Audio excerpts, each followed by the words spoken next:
So my biggest stumbling block in life is myself.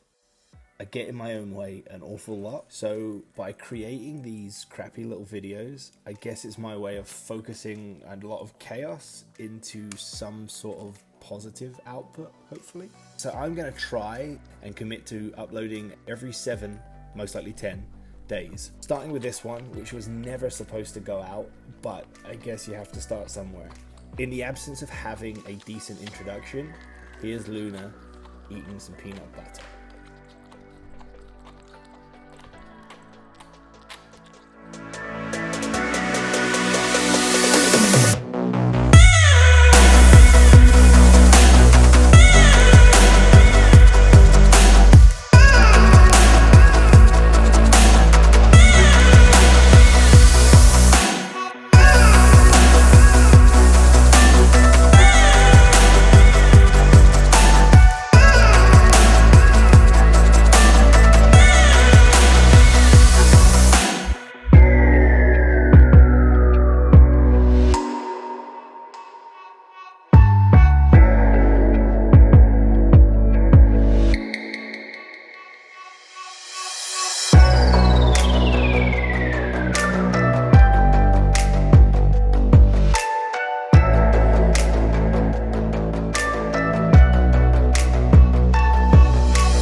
So I just stopped off for a quick iced coffee at La Rosalie French Cafe in downtown Winter Garden.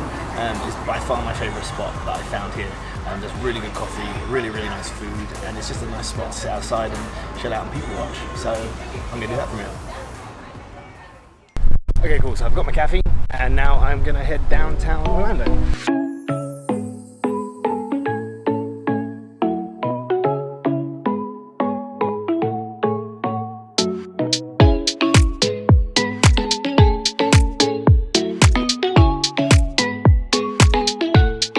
So I managed to find a parking spot downtown, exactly where I wanted to be, and the one place I found, the meter still has 47 minutes left, so result. First things first, I need another coffee, and I'm going to just quickly go into my favourite coffee spot in downtown Orlando. It's called Craft and Common, I think it's on Robinson Street, something like that. But anyway, Craft and Common.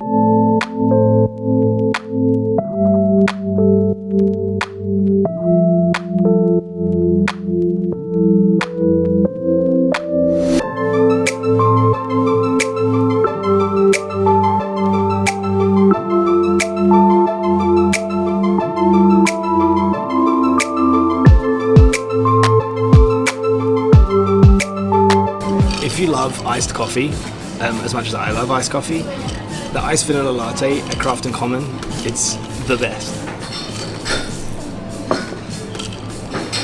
I mean, it's so refreshing. I could just drink an unhealthy number of them. So I've been thinking about this whole pandemic. Sorry, this is delicious. And how it's impacted so many people, and unfortunately so many people in a negative way. You've got the obvious of an economic impact for those people who have unfortunately lost their jobs or have been furloughed, or there's a lot of uncertainty around their career or their job. And then there's those people who have been infected health-wise, who have gotten sick. And there's these really, obviously, these big things that have impacted everyone. But then there's those things that impact an individual or a smaller group of people rather than the masses. And one of those things I was thinking about was live music and the lack of accessibility anymore to go to a room and see live music. And I know a lot of people are probably thinking, well, who cares about music? And I get that. You know, a lot of people just want to stick their radio on in the car and listen to top 40 radio, and it serves a purpose. But to a very large subset of people, music in general, but the ability to go into a room with like-minded people for a few hours, don't underestimate the impact and the power that has to save people.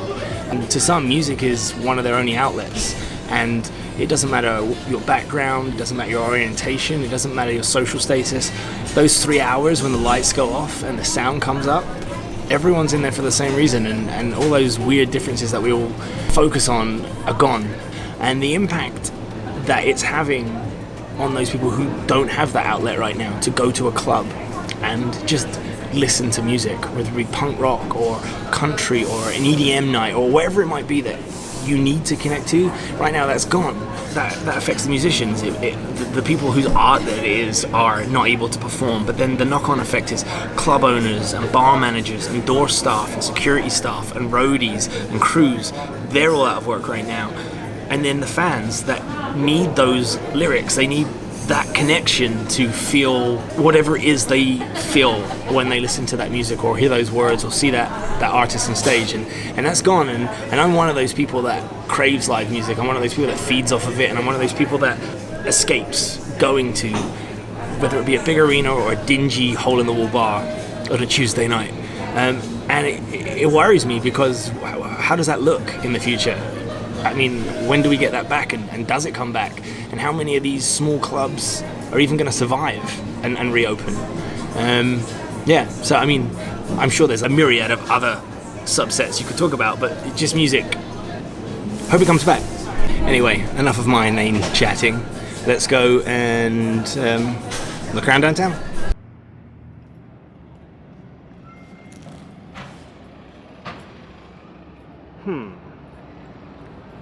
This is an interesting map for the directionless.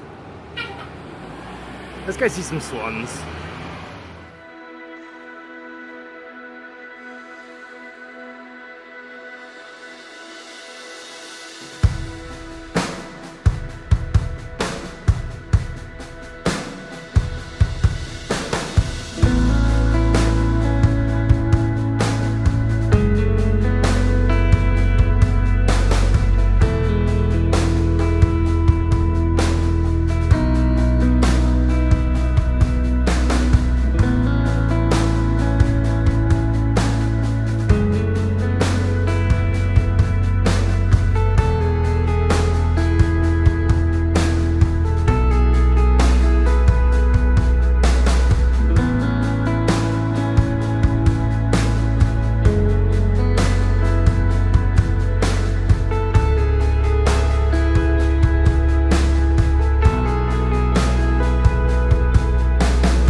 I'm acutely aware of how bad this is for you, but it's just so delicious.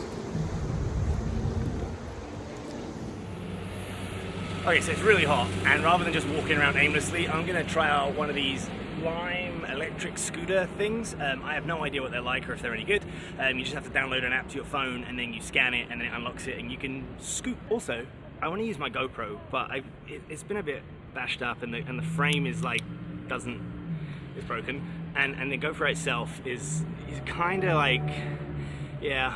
This is the 7, but I don't really use it that much, so I don't want to go out and spend $400 on the 9, as good as it looks. But I would say that if you have an action cam and it's not looking like this, you're probably not using it right.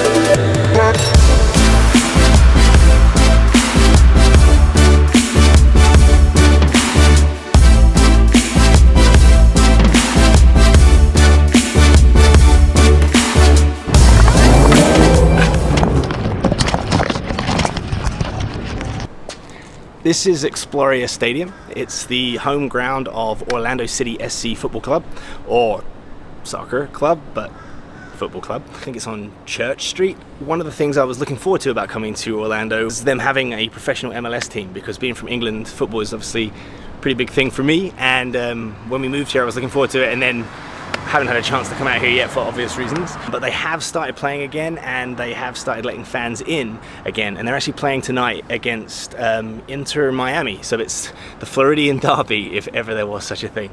And I'm going to try and get a ticket for it. The ground itself it's purpose built which is cool because I know back in the day a lot of MLS teams played their games on other teams or other sports fields, which kind of sucks. Super excited to maybe come out and see a game later on tonight if I can get a ticket. They're heavily capping the attendances, obviously, with the way things are at the moment, so I don't know if I'll get a ticket, but I will try. And as exciting as it is to go and see live sport again, it's one of those things where you realize the simple things that you miss so much, like, you know, my brother grabbing a beer, going to see some football, getting a curry afterwards, or whatever it is you might do. Just makes you realize the simple things that everyone took for granted, I suppose, and it just makes that 5,000 miles and 5-hour time difference feel even bigger. It would be so cool if he was here to go with me, but one day.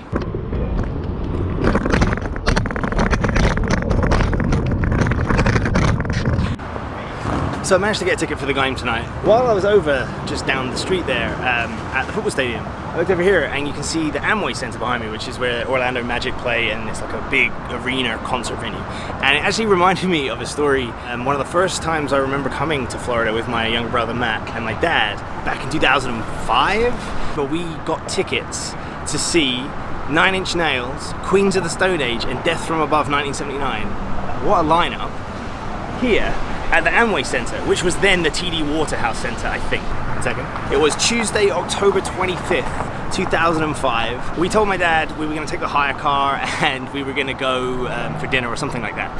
I had never driven in America before, but we drove the hire car downtown and we parked up in a garage just over there, I can see it, and we went to the show, and it was an insane show. It was incredible. Whilst I was looking up this information, I saw that night Trent Reznor, who is basically 9 Inch Nails,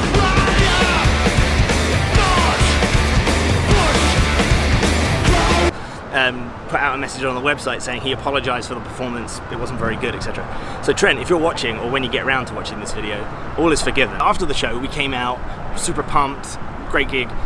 We went back to the parking garage to find the car, and we couldn't find the car. So we get to the top of the parking lot, and there's no car. And much like this, it was empty.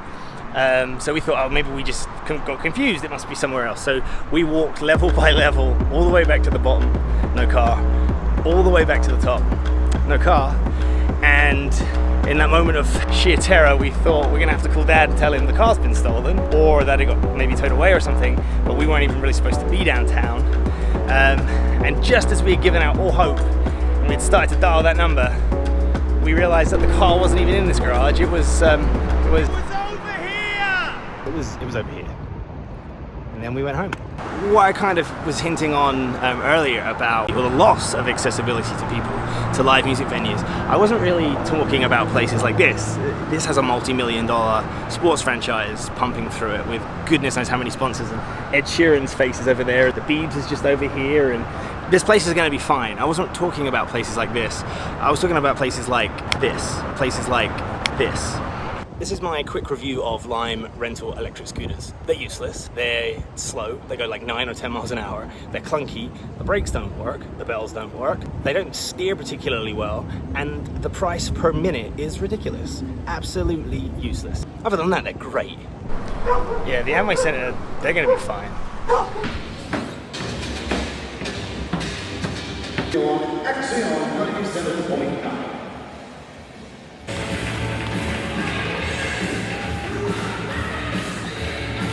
I'm in Exploria Stadium, home of Orlando City SC. There's every chance you can't hear a single thing I'm saying because mask, PA, and no microphone on the camera. But hopefully you can hear me. I'm so excited to be here. It's the fall. I'm so excited to be inside a stadium watching a live game of football, and I'm kind of squinting and pretending this is normal.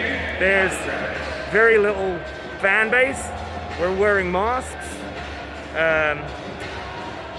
but yeah, it's a live football game, I don't care. I guess as the theme of this video has gone on, I really wish Matt was here, but he's not, so I've kind of made do with my little football buddy. They have a drumming section here in the home support end. That's probably going to become quite tedious because there's no crowd noise to drown out the incessant drumming that I'm sure is about to happen.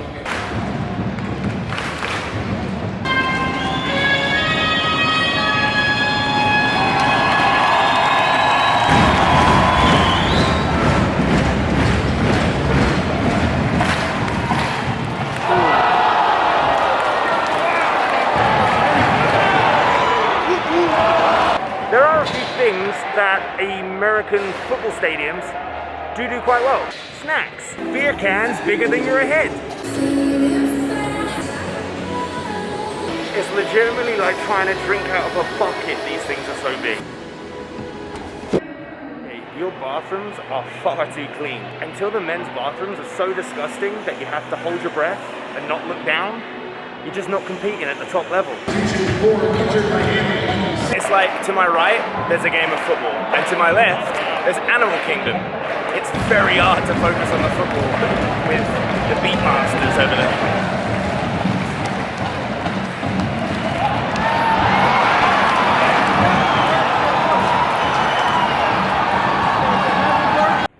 So that was actually a lot of fun.